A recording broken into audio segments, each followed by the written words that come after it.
Hi guys, what's up and welcome back to the channel. In today's video, I thought I would go over the products that I tested in my testing new makeup video that I posted about a month ago, so it was quite a while ago. But I'm here now to tell you my thoughts on the newer products that I tried. So if you're interested in that, keep on watching, but before you do that, subscribe to the channel down below. It would mean so much. But let's get started. Sorry about my hair.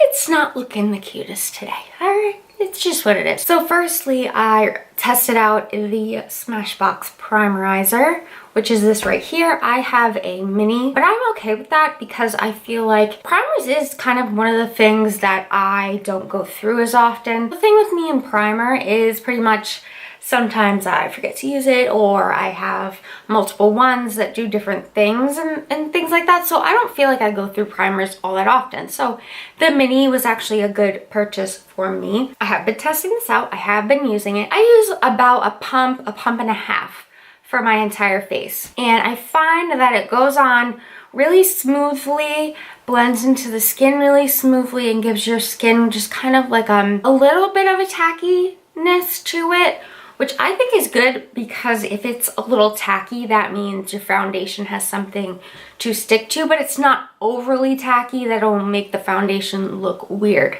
if that makes sense. So I would call this like a moisturizing primer. It's not pore filling, it's not, you know, redness reducing, kind of on the lines of a Too Faced Hangover RX primer, but this one is a bit tackier than the Too Faced. My thoughts on this is halfway gone, so I've been using it and I've really been loving it. I heard all the hype that was going around about this primer and I was like, hey, this seems like it would work for me. I'm gonna try it. I'll get the little mini, and it works for me. I think it's really good for people with dry skin, but I also don't think it would be bad for people with normal or oily skin.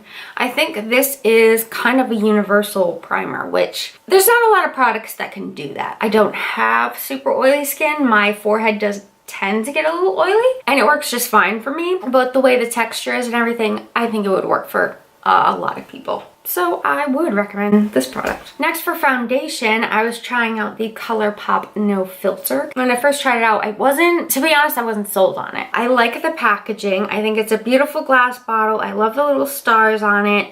The cap is nice, and some people were wondering why it didn't have like an extra cap, like the extra like clear cap that goes on top of most foundations. This does click close like the nozzle does, and I don't find really that I'm missing the extra cap situation. This does come with less than the standard that a liquid foundation most of the time has, which is 1 ounce, and it has 0.85 fluid ounces. With this one I use about a pump and a half to 2 pumps. Not a ton of product comes out when you do pump it, just know that. So I don't take so much out that I have excess. I know that this is supposed to be like more of a matte foundation. I'm wearing that on my skin today, and I don't think it looks bad. I think the color match for me is really good. I have light 45, if you're wondering. I would say this is a medium to buildable foundation. I do the pump and a half, 2 pumps, and then put it all over my face. And I use this little guy right here. This is the Flower Beauty 3-in-1 complexion sponge, and I do like using it with this foundation, which is what I did today. I don't like this with a brush. I feel like it's harder to blend out that way. And a lot of the times I use a sponge anyway, but just in case you do use a brush, I'm not totally sold on that method, but this is okay. I feel like it covers, and I don't feel like it's overly matte, like mattifying. I don't think so. I have dry skin, and this is kind of, it dries down, but it's kind of satiny to me. It feels more like a satin foundation. So if you do have super oily skin and you are looking for foundation that's really good with oily skin, I don't know. I couldn't say if this would work for you or not. But for me, it's okay. And I will say it's not my favorite foundation, but it's also not the worst foundation I've ever tried. So it's kind of like it's okay. but like I'm not blown away by it. And would I recommend it? I would say it's a good price. I think it's about 12 bucks. And even though you get less than the standard, I'd give it a shot if you have normal to dry skin. Then I believe it was the last 21 days of beauty sale. They had the Cover FX setting powder on sale one of those days. So I picked it up. because I'd heard good things about people using it who have dry skin. I've tried the Laura Mercier and I have tried the Kat Von D loose powders. And I feel like the Laura Mercier is good. It works perfectly fine. The Kat Von D is a little, I don't want to say chunkier, but just not as smooth as the Laura Mercier. This one, however, the most smooth loose powder I have ever tried. Now, this isn't new to the market, by the way, but I really do like this powder and I would recommend it if you have dry skin, oily skin. I think it would work with anyone pretty much. When I set my under eyes, it just locks in the concealer, makes it look smooth when you blend it in, and it doesn't look like patchy. It doesn't pick up weird like on any other parts of my face, and it does its job, you know? I really like it, and if you can get it on sale, that's even better. But I definitely would recommend this product. So I don't know if I did my brows on or off camera. It was probably off camera because I have trouble doing that on camera still with the mirror set up and everything of that nature. But I did use the new brow product from Kat Von D. It's the Kat Von D Signature Brow Pencil. I just unfortunately dropped that underneath my desk and cannot retrieve it at the moment. So this is what it looks like. I have that in the like tails of my brow today because I just use a brow gel in the front. And I believe I have the color soft brown. And for me, I don't have completely light hair. Like I have an ombre at the bottom, but my natural hair is pretty, not a dark brown, but it, you know, it's like a brunette color. And when I use this pencil to do my entire brow, like the strokes in the front, the arch, the tail, I find it's really good for the tail. But for some reason, when I apply it in the rest of my brow, it looks intense. It's not an overly creamy pencil. It's more the texture of a Anastasia Brow Wiz. So it's not too creamy. It's just, I think I got the wrong color. Like I need the taupe color or whatever's under the color I have, because it just comes out a little bit too dark. You know, if I'm not doing a dramatic eye, I don't really use it because it's too dark. I will use it up. It's just gonna take me longer to use it up. Do I think it's a bad pencil? No, I just think I got the wrong shade pretty much. It is really good to put in the little hair strokes, fills in the arch really well. The tail, as I said, it works really well. So I do enjoy that product as well. Then moving on to face, I tried out the new Smashbox Cali contour palette, which has a contour shade, like a highlighting kind of setting shade, a bronzer shade, a blush shade, and also 2 highlights. This palette I got because I wanted something for a trip I'm going on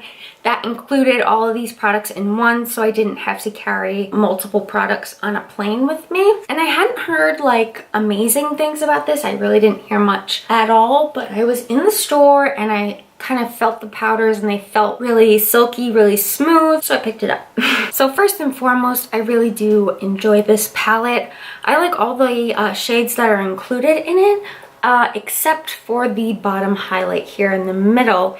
It's just a little too deep for me to use as an actual highlight. The contour is a perfect ashy gray shade, just like contour right here, and I don't do that a ton just because I have kind of prominent cheekbones as it is, so I don't need that much help, but it is nice. I do like it. These are all very soft and blendable. The bronzer over here is the perfect shade of bronzer just to lightly bronze up like my temples, my forehead, you know, the perimeter of her face, and like over the contour a little bit. Really enjoy that as well. This setting powder I do use under my eyes. If I am going into this palette, I'll just jump right in.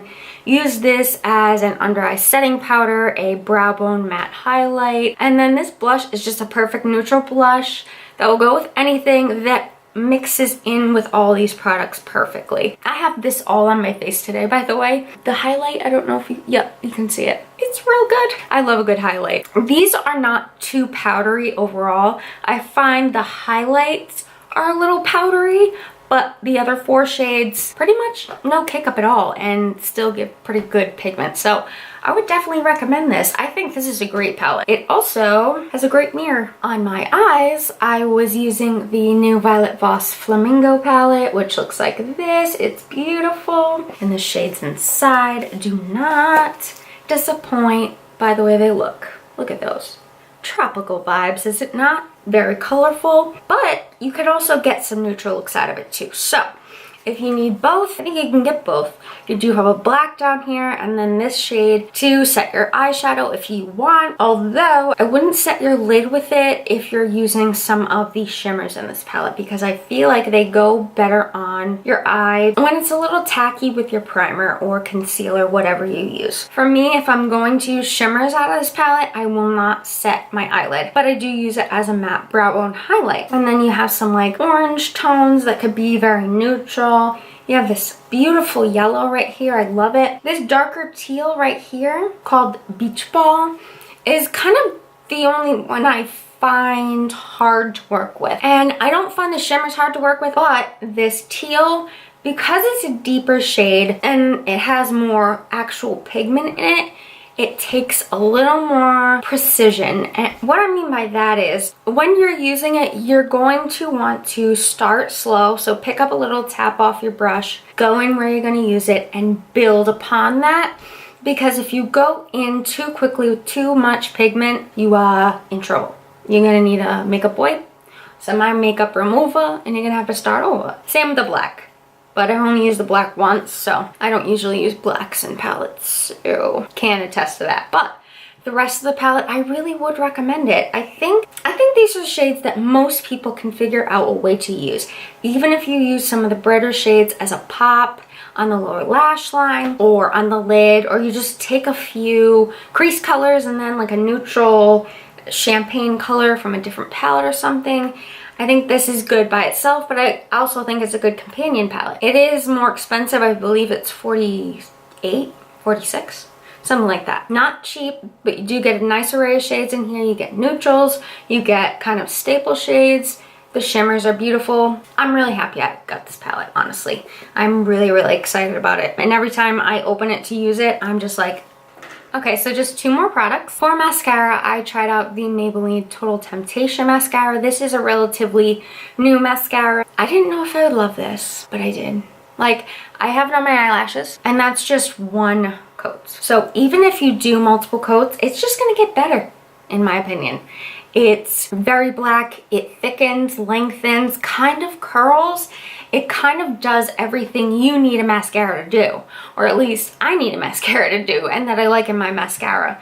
It's not overly wet of a formula. It's not an overly dry formula. I think it's perfect in the middle. The brush is easy to use. It is a natural bristled brush kind of texture. I just love this. And if I purchase a full-size mascara, it's usually going to be from the drugstore just because I have a hard time finishing them. They either dry up on me or they get too old where I'm kind of scared to use it. This one I am really glad that I got, and I think I've used it more times than not than anything else, you know? I think if you like volume, length, and definition, you'd like it as well. Lastly, I did my lips, and for that I used the new Bite Beauty French Press Gloss in the shade Salted Caramel. This was the shade that appealed the most to me just because it's kind of peachy, kind of perfect nude to me. First of all, the doe foot is kind of like that teardrop shape, so it's easy to get your cupid's bow and to like kind of line the lips. Obviously it's lip gloss, so you don't really need to line, but if you just need to like smooth the edge of your lip,